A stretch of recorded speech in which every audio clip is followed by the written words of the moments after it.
Selamat sore Pak Sugeng. Selamat sore Mas Ade. Ini Pak mengenai badan legislatif di DPRD Tangsel Pak. Sudah sejauh mana sih Pak kinerjanya Pak?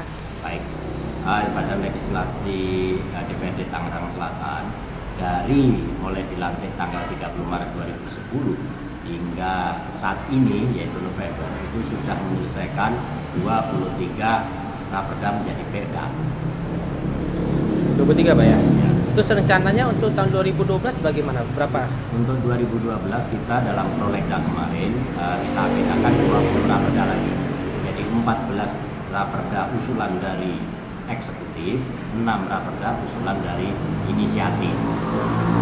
Apa cukup Pak waktunya Pak? Dalam waktu 1 tahun saja membahas? Sebetulnya kita bisa lebih banyak lagi Mas dalam pembahasan, namun demikian kita sisakan yaitu untuk membahas perda APBD yaitu yang non prolegda seperti APBD, LPJ dan lain sebagainya.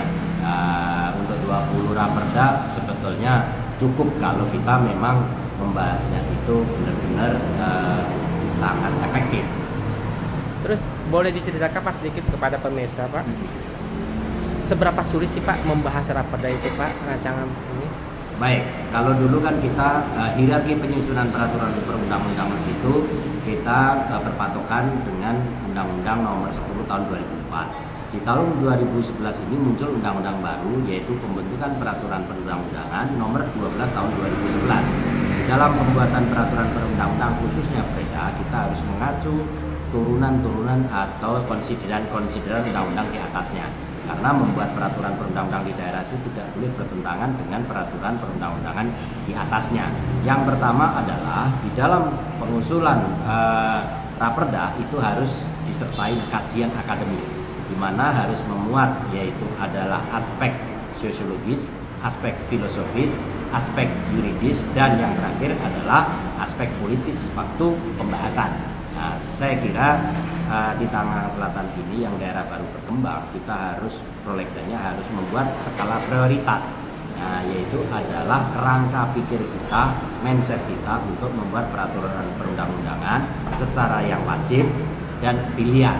Wajib ini artinya harus diklaster antara di sini adalah peraturan perundang-undangan mengenai pemerintahan, mengenai peningkatan PAD dan mengenai kesejahteraan masyarakat. Nah, mengenai tingkat kesulitan, saya kira kalau sudah terjemahkan dengan naskah akademik tersebut, saya kira semua lancar karena sudah dirangkum di dalam naskah akademik tersebut. Nah ini kan ada isu-isu Pak ya, maaf Pak Sugeng, bahwa untuk suatu dinas mengajukan suatu perda, dia harus mengeluarkan sejumlah dana tertentu supaya perda itu disahkan Pak. Bagaimana pendapat Pak Sugeng? Oh, itu tidak ada Mas seperti itu. Jadi anggaran untuk pembuatan perda itu yang pertama adalah dinas harus menganggarkan untuk mengkaji naskah akademik yang benar. Itu artinya anggaran untuk mengkaji naskah akademik mengenai besaran itu kan sesuai dengan pembahasannya sesulit mana kan seperti itu. Seandainya pajak daerah itu kan sulit ya, harus inventarisir dan lain sebagainya, harus memuat lokusnya bahwa Tangerang Selatan beda dengan Depok dan lain sebagainya. Saya kira tidak ada di dalam pembahasan itu harus ada duit kemudian perda disahkan. Nah, kalau memang dinas mengajukan perda yang tidak sesuai, Banak itu tugasnya satu. Yang pertama adalah mensortir ya perda-perda yang diajukan oleh eksekutif, kemudian mengkoordinasikan dengan bagian hukum, membuat prolegda tahun berikutnya, sehingga perda-perda yang diajukan itu benar-benar sudah skala prioritas, sudah selektif Mas. Banyak perda-perda yang kita tolak apabila tidak ada kajian akademis. Kajian akademis ini acek-acek rata-rata saat ini. Artinya belum melibatkan pihak ketiga, yang seharusnya dinas-dinas itu melibatkan pihak ketiga kerjasama dengan universitas ya. Sehingga perda itu mempunyai naskah akademik yang berkualitas Mas. Jadi tidak ada seandainya apakah perda ini diajukan supaya di ACC mengeluarkan uang, tidak seperti itu. Begitu juga anggota-anggota di DPRD ini di dalam pembentukan pansus juga sangat kritis ya. Pasal demi pasal itu juga kita bahas apakah sudah memuat lokusnya yang memuat tentang apa yang ada di Tangerang Selatan atau belum dan seperti itu Mas. Dalam merumuskan ini Pak aturan perda-perda yang diberikan oleh Pemkot, bagaimana cara pandang DPR Pak dalam melihatnya Pak? Jadi begini, Memang di Bandek adalah yang pertama adalah memilah ya.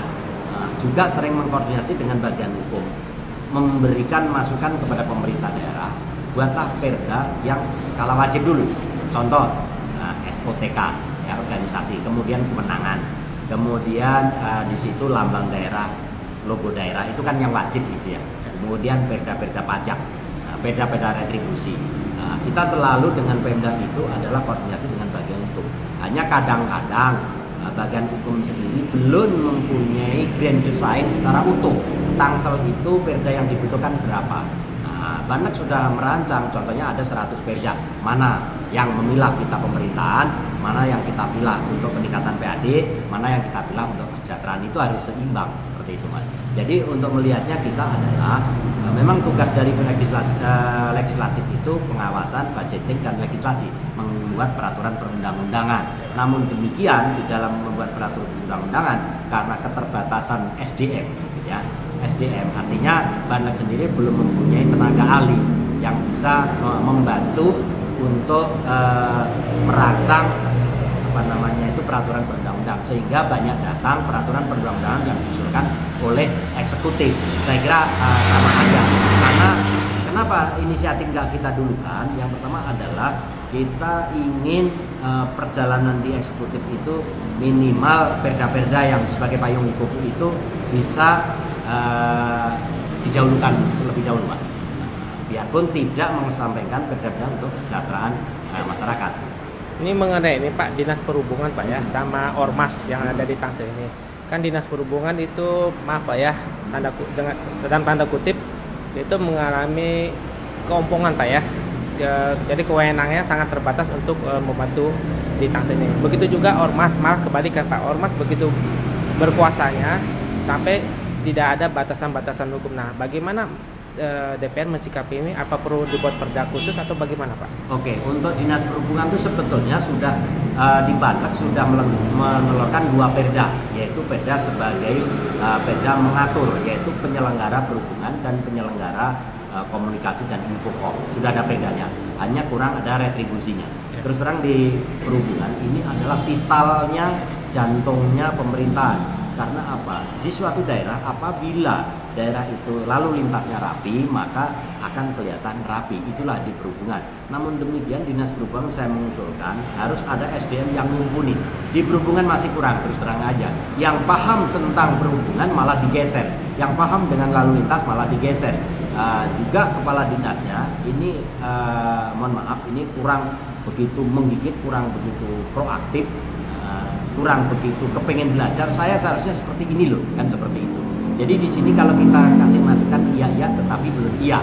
Kenapa saya bilang Dinas Perhubungan ibaratkan tadi Mas bilang macan ompong, ya memang hanya iya itu nggak dilaksanakan, kurang keberanian. Contohnya sebagai contoh di Tangerang Selatan adalah sekarang buat ladang empuk truk lewat. Saya kira apakah harus dikaji jalan Tangerang Selatan itu dengan dimuatin tronton itu boleh atau tidak, nanti akan rusak atau tidak, itu harus dikaji. Bagaimana dengan masyarakat sekitar yang notabene adalah perumahan, yang dia notabene pagi harus kerja, sore harus pulang dan lain sebagainya. Apakah truk itu mengganggu dan lain sebagainya? Biarpun truk itu membawa kebutuhan pokok, hanya yang itu kan buat lintasan, belum tentu kebutuhan pokok itu diturunkan di Tangerang Selatan. Apakah mempengaruhi ekonomi Tangerang Selatan atau tidak? Tapi kan belum ada kajiannya Pak. Dinas Perhubungan harus mengkaji di situ, harus punya sikap. Nah, sekarang kalau kita bilang di Dinas Perhubungan truk-truk itu ditaruh di pinggir jalan gede-gede pagi, apakah itu juga tidak ngasih duit? Kan harus kita tanya juga. Tapi kalau alasannya belum ada dana untuk pengkajian bagaimana Pak? Loh, kan seperti ini, kalau dinas mengajukan dengan istilahnya sangat urgent, saya kira Dewan juga tidak harus ngotot ini dicoret. Enggak, kita itu kan wakil rakyat, artinya akan mengakomodir, menganggarkan sesuai dengan yang rakyat butuhkan. Nah, di dinas itu jalan harus marka jalan, lalu lintas dan sebagainya, itu seharusnya harus kita dulukan Mas. Jadi sehingga keinginan rakyat seperti ini akan kita ikutin selaku wakil rakyat, akan memperjuangkan aspirasi tersebut. Dinas Perhubungan kerjanya kurang maksimal. Sebagai contoh aja, titik parkir kita hanya 34 juta tahun kemarin sebagai target parkir. Kita tahu lah, bukan rahasia umum. Mungkin kalau kita kelola dengan baik itu bisa mencapai 6 sampai 10 miliar. parkir di Tapi Tangsel. mereka tahun 2012 juga belum yakin, Pak. Belum yakin, kemarin kita tanya hanya 500 juta, sekarang berapa titik? Dia bisa membreakdown harus sekian titik. Jumlah kendaraan di Tangerang Selatan roda 4 hanya 250 laporan dari dia. Nggak Apakah mungkin Tangsel hanya ada 250 kendaraan? Kalau mungkin 2 juta kendaraan mungkin kan seperti itu.